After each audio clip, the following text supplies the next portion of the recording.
Fala galera, beleza?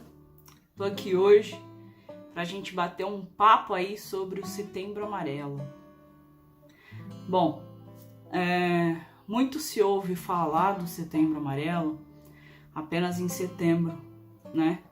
E eu acho que é aí que a gente acaba pecando, né? É aí que a gente acaba errando, porque o assunto do Setembro Amarelo, ele tem que ser falado sempre, né? Algumas pessoas já sabem, mas talvez outras não. Eu tenho ansiedade e a ansiedade me causa pânico também, né? O pânico de sair de casa, esse pânico, sabe? De ficar sozinha. E muita gente sofre disso e a gente não sabe, né? Algumas pessoas talvez até tenham vergonha de falar sobre esse assunto, outras evitam mesmo, mas é de extrema importância, né? Faz muito tempo que eu tô querendo vir aqui no canal conversar com vocês sobre isso, sobre depressão, sobre ansiedade. É claro que eu não sou nem um pouco especialista nisso, mas eu acredito que mesmo sem ser, a gente precisa falar, né? Então, para quem não sabe, a ansiedade, ela é muito confundida com essa ansiedade que a gente tem de que alguma coisa vai acontecer, né? Então, eu vou fazer uma viagem daqui 2 semanas. Eu tô ansiosa para essa viagem.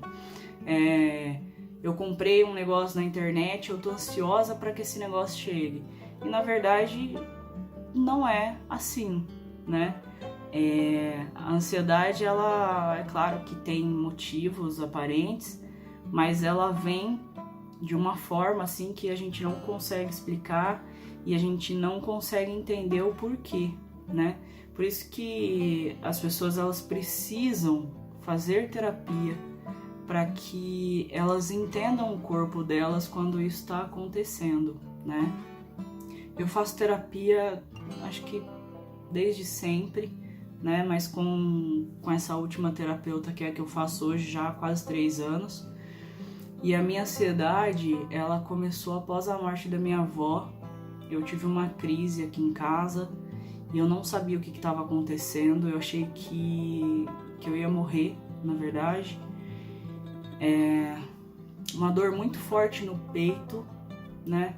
A minha vista meio que ficou escurecida e eu não sabia o que estava acontecendo, eu achei que eu estava infartando. E eu fiquei com muito medo de sair de onde eu estava.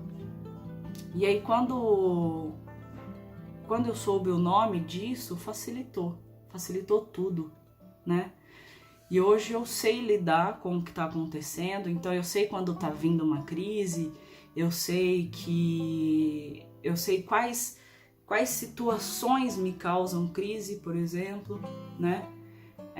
No começo da pandemia, eu tive uma crise bem pesada, assim, né? Eu tava ainda ficando na casa da minha mãe, em Galha. Eu achei que eu tava com Covid. E foi aí que agravou muito mais a minha crise, né?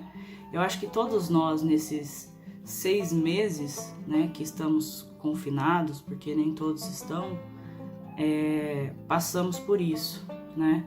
De achar em algum momento que estava ou que até já teve, né? E assim, na verdade, era uma crise de ansiedade e eu fui sacar que era uma crise de ansiedade, essa dor no peito que eu sentia, porque parecia, num primeiro momento eu achei que na verdade eu tava com pneumonia, né? Eu já tive pneumonia e a dor ela é muito parecida e eu achei que eu tava com pneumonia. Então nós saímos correndo, eu com a minha mãe, para um hospital numa outra cidade, né? A gente tentou fazer o exame, né, de Covid e aí acabou que a gente, né, caiu num hospital de uma outra cidade que eles explicaram certinho que você podia estar fazendo um exame de sangue, por exemplo, e que se tivesse alguma coisa naquele exame ia aparecer, que se fosse Covid e tal. E aí o médico me deu Tramal na veia. Eu não sei se vocês já tomaram Tramal, mas quando a gente toma Tramal, o Tramal derruba a gente de uma forma assim, cavalar, né? E eu tava tomando Tramal na veia e assim, sacou? Eu podia ir pra uma festa depois. E aquilo dentro de mim ainda, assim, eu costumo falar que quando eu tô com crise, parece que tem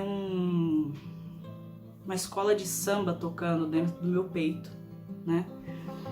Então, eu brinco com isso, né? Que eu correria uma maratona, que eu dançaria uma noite inteira, e depois de tomar uma dose cavalar de Tramal na veia, eu poderia correr uma maratona tranquilamente, né? De tanta energia e de tão agitada que eu tava. E foi ali que eu saquei que então o que eu tinha era uma crise de ansiedade. Então a gente tem que estar muito atento a isso, a todos os sintomas. A ansiedade e a depressão, elas são mais comuns do que a gente imagina, e ambas tanto podem ter um fator externo, né, como podem também ser genéticas, como podem ser fisiológicas, tá? Dentro do nosso cérebro tem uma pecinha que libera a felicidade pra gente. Então, quando ela se esgota, vamos falar dessa forma para ficar mais fácil de se entender, a gente acaba ficando depressivo, tá? Então, falar de depressão, falar de ansiedade, falar de síndrome do pânico, falar de doenças neurológicas não tem que ser um tabu, né? A gente tem que falar. E a gente também não pode achar que porque estamos em setembro, nós vamos virar e falar assim, se você tem algum problema, me chama no WhatsApp. Não, me chama sempre no WhatsApp. Me chama para conversar sempre se você precisar, né? A gente tem que estar aqui sempre um pelo outro, independente de como a gente está psicologicamente. E não é porque uma pessoa fala muito em tirar a sua própria vida que ela não vai tirar. A pessoa que acaba se suicidando, ela fala sim, e ela dá muitos indícios antes de que isso aconteça. Então a gente tem que estar muito atento. A gente dentro da escola, quem é professor, principalmente, a gente o tempo todo tem que estar antenado ao que está acontecendo na nossa sala de aula e ao nosso redor, porque a gente não sabe até que ponto para aquela criança ou para aquele adolescente aquilo é brincadeira, né? Então eu acho que a gente tem que estar o tempo todo pensando nisso, falando sobre isso. Não é porque é o Setembro Amarelo que a gente tem que falar sobre isso, mas sim o ano todo, com ações solidárias, com prestar atenção no que o outro fala, tá bom? Eu acho que é isso. Espero que vocês estejam todos bem, beleza? Se inscreve aqui no canal, deixa o like, deixa um comentário. Se você quiser me chamar no WhatsApp, eu sei que a maioria das pessoas que me assistem tem meu WhatsApp, eu tô aqui para conversar. Estou também nas minhas redes sociais para conversar com vocês, tá bom?